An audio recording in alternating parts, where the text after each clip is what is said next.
नमस्कार, मैं हूं लोकेंद्र और आप देख रहे हैं थिंक 360। पिछले काफ़ी दिनों से राजस्थान की सियासत में भूतपूर्व सैनिकों के आरक्षण का मुद्दा बिल्कुल गरमाया हुआ है और आज उसी मांग को लेकर भूतपूर्व सैनिक जयपुर के शहीद स्मारक पर इकट्ठा हुए हैं। सैनिकों का साफ तौर पर कहना है कि वर्तमान में जो आरक्षण को लेकर सरकार ने फैसला किया है उसमें सरासर भूतपूर्व सैनिकों के साथ में अन्याय हुआ है।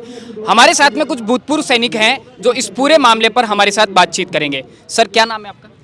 मेरा नाम है कर्नल देव आनंद और मैं हमारी संघर्ष समिति का राष्ट्रीय अध्यक्ष हूँ। और जो ये आप देख रहे हैं यहाँ पर हमारे ये राजस्थान प्रदेश की एक समस्या को लेकर के इकट्ठे हो रहे हैं सैनिक, जिसके अंदर राजस्थान सरकार ने एक तुगलकी फरमान आदेश जारी किया जिसके तहत सैनिकों का जातिकरण कर दिया, जैसा हम मानते हैं।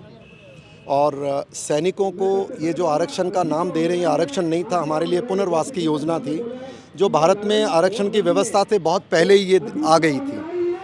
और इसके लिए जिस प्रकार से राजस्थान सरकार ने अब जातिगत कर दिया है, ये हम मानते हैं कि बहुत बुरी बात है और इसका किसी प्रकार से समाधान सरकार इसको वापस ले, हमारी ये मांग है। अब हमारी मांग क्यों है, इसके देश को समझना पड़ेगा। देखिए, सैनिक की कोई जाति नहीं होती है, सैनिक का सिर्फ एक ही धर्म है, वो राष्ट्र धर्म है। और सैनिक किसी की एक व्यक्तिगत या पार्टी की धरोहर नहीं है, राष्ट्र की धरोहर है। और सेना में जब हम जाति विशेष कोई पहचान नहीं होती तो सेना से आने के बाद भी, क्योंकि हम पेंशनधारी होते हैं, हम रिजर्विस्ट कहलाते हैं, तो जातियों में बांटना सरकार का राजनीतिकरण के अलावा कुछ नहीं है। हो सकता है ये गलती सरकार से अनजाने में हुई हो सकता है किसी अधिकारी ने गलती की हो, पर हम ये मांग करते हैं कि इसको वापस लिया जाए। अन्यथा जैसे हमारे पीछे आप देख सक रहे हैं, सैनिकों ने फैसला किया है, क्योंकि ये राजस्थान की सरकार कांग्रेस की है। हम गहलोत जी का सम्मान करते हैं, पर ये सरकार की मजबूरी है।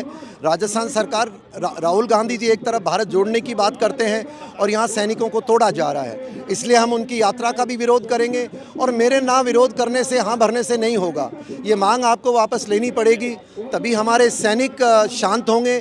और इनकी भावना के साथ मैं मानता हूँ एक ही इलाज है, राजस्थान सरकार इस अध्यादेश को वापस ले और वापस ले। कर्नल साहब, ये बताइए, पिछले काफ़ी दिनों से आपका पूरा आंदोलन चल रहा है, आज भारी संख्या में सैनिक यहाँ पर आए हुए हैं। पिछले कुछ दिनों से जब से आपका आंदोलन चल रहा है, क्या सरकार के किसी नुमाइंदे से, सरकार के किसी प्रतिनिधि से इस विषय पर आपकी बात हुई है, गेट टुगेदर हुआ है, और आपको क्या आश्वासन मिला? अगर बात हुई है तो क्या बात हुई है, उस विषय पर थोड़ा। देखिए, मैं आपको बता दूं, मैं सैनिकों को आश्वासन की हमें जरूरत नहीं है। जिस सरकार ने हमें बिना पूछ करके कानून लाई थी, तो हमारे बात करने की क्या ज़रूरत है? हमने मांग आपके मार्फत रख दी, हम क्यों मिले सरकार से? हमें मिलने की ज़रूरत नहीं है। जिस सरकार ने बिना पूछे फरमान जारी किया था, वो हमसे बिना पूछे फरमान को वापस ले, हमारी मांग सीधी है। और रही बात करने की, ये राजनेताओं के काम, हम सैनिक न बात करते हैं। हाँ, सरकार को बता दी है मांग, ज्ञापन दे चुके गवर्नर महोदय सिंह महोदय को, they must act, that's all. तो क्या सरकार ने आपको आगे से बातचीत करने के लिए अभी तक अप्रोच किया है? किसी से आपकी बात हुई, उन्होंने आगे से कोई? मेरा ये मानना है, सरकार से हमें बात करने की कोई जरूरत नहीं। हम सैनिक हैं यार, हम आपका भी उतना ही सम्मान करते हैं जितना पहले हम सेना में रह के करते थे। और आपने गलती की है, गलती को सुधारें, इसमें बात की गुंजाइश ही नहीं है ना। बात करने को तो बहुत है, राजनेता बनने को काफ़ी चले जाएंगे, but I believe we should not. Government must act और सीधा कर देगी, जो गलती हुई है सुधार कर दिए, टीवी पे आ जाए, हमें बात की जरूरत ही नहीं समझता हूँ मैं। कोई ऐसा कोई डिबेटेबल इशू ही नहीं है। इट्स अ तुगलकी फरमान which they damn well have to take it back, that's it. अच्छा सर, ये बताइए, ओबीसी वर्ग ने इस पूरे विषय को लेकर एक बहुत बड़ा आंदोलन किया। जयपुर में वो आंदोलन हुआ और पूरे राजस्थान भर से ओबीसी के लोग थे, जयपुर आए थे, और उनकी बार बार ये मांग थी। एक तरफ ओबीसी वर्ग ये आरोप लगा रहा है कि ओबीसी के हितों के साथ में कुठाराघात किया जा रहा है, दूसरी तरफ जो पूर्व सैनिक हैं उनका ये मांग है कि हमारे साथ में। तो टेक्निकल इशू क्या है सर इस पूरे मामले को? मैंने आपको पहले बताया, टेक्निकल इशू ये है कि सैनिकों का आरक्षण एक सैनिक की कैटेगरी में होता था, भूतपूर्व सैनिक। ओबीसी एसटी से कोई लेना देना नहीं है। इन सरकार ने करीब 2018 में एक इंटरनली कुछ पास किया, जिसको अभी एक कानूनी पायजामा पहनाने का प्रयास किया है, जो गवर्नर महोदय के पास भेजेंगे तभी कानून बनेगा। पर सवाल ये है कि सैनिकों को ओबीसी एसटी में बांटना ही गुनाह है, इसलिए हम आगे बात ही नहीं करेंगे इस विषय पे। और कानूनी क्या है भाई, डाला क्यों है? जब सैनिक की जाति नहीं है तो आप हमें जाति में बांट क्यों रहे हैं? सैनिक रिटायर होता है, हम कार्ड देते हैं इनको, उस कार्ड में जाति नहीं होती है, राष्ट्रीयता होती है, भारतीय है, उसका नाम होता है, पूरा डिटेल होता है। और रही बात ओबीसी, तो गुस्सा करेगी यार। उनकी पहले ही ऑलरेडी कम सीट है, सैनिकों को भी उसमें घुसेड़ दोगे, ऑब्वियसली वो बच्चों को दिक्कत आएगी।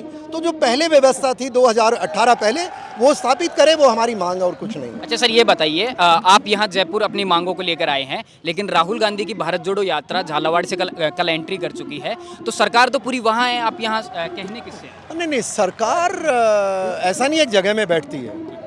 सरकार के ज्यादातर जो नुमाइंदे हैं, पूरी सरकार लगभग राहुल गांधी के साथ भारत जोड़ो यात्रा में है। वो सरकार का काम है। मैं ये मानता हूँ सरकार एक व्यक्ति नहीं होती है, यहाँ पुलिस वाले भी सरकार के तंत्र हैं और बाकी जो लोग बाग हैं, तो मैं मानता हूँ ऐसा कुछ नहीं, उनको संदेश मिल चुका है, सरकार कार्रवाई करे, ऐसी मांग कर। भारत जोड़ो यात्रा का किस तरह विरोध करेंगे? नहीं, हम जाएंगे, रास्ता रोकेंगे, सैनिक हर जगह रोकेंगे, हर गांव रोकेंगे, हर गांव में फौजी बैठे। क्या इतना पुलिस लगा सकते हो? आप नहीं लगा सकते हो। और सैनिक एक ऐसी चीज़ है, इसको छेड़ना उचित नहीं है। ये कोई जातियों का, ये पॉलिटिकल मामला नहीं है, ये इनके सम्मान का मामला है। हम तो कहते हैं प्लीज़, जैसा पहले ऑर्डर था वो कर दो, हम आपका माला पहनाने आएंगे राहुल गांधी जी को, हमारी उनसे कोई नाराज़गी नहीं है, ना गहलोत साहब से है। हम तो कह रहे हैं जो गलत काम हुआ, जिस भी कारण हुआ, इसको ठीक करें, हम आपका अभिनंदन करेंगे पूरे राजस्थान में। अगले साल सर चुनाव है, और चुनाव से पहले अगर आपकी जायज़ मांगों को नहीं माना जाता है, तो चुनावों में आपका किस तरह से, जैसे कि सरकार के खिलाफ? देखिए, मैं ये मानता हूँ सरकार से चूक हुई है और मुझे पूरा भरोसा है सरकार नागरिकों की है, अनदेखी नहीं कर। इसलिए मैं कह रहा था कि आप भूतपूर्व सैनिक के साथ में एक नागरिक भी हैं, तो बतौर नागरिक आप। नहीं, मैं सैनिक के मामले में आग्रह करूंगा कि पॉलिटिसाइजेशन ना करें, एंड मुझे यकीन है सरकार मानेगी। I know it. Thank you sir. तो ये थे कर्नल देवाराम, जो अपनी मांगों को लेकर भूतपूर्व सैनिकों के साथ में जयपुर शहीद स्मारक पर प्रदर्शन करने के लिए आए हुए हैं, और इनकी साफ तौर पर मांग है सरकार से। इनका कहना है कि सरकार से कहीं ना कहीं चूक हुई है, एक तुगलकी फरमान सरकार ने जारी कर दिया है, लेकिन वहीं इन्होंने सरकार में विश्वास दिखाया है कि जल्दी ही सरकार को इस गलती का एहसास होगा और जल्दी से जल्दी भूतपूर्व सैनिकों की मांग को, जो उनकी जायज़ मांग है, उसको सुधारा जाएगा।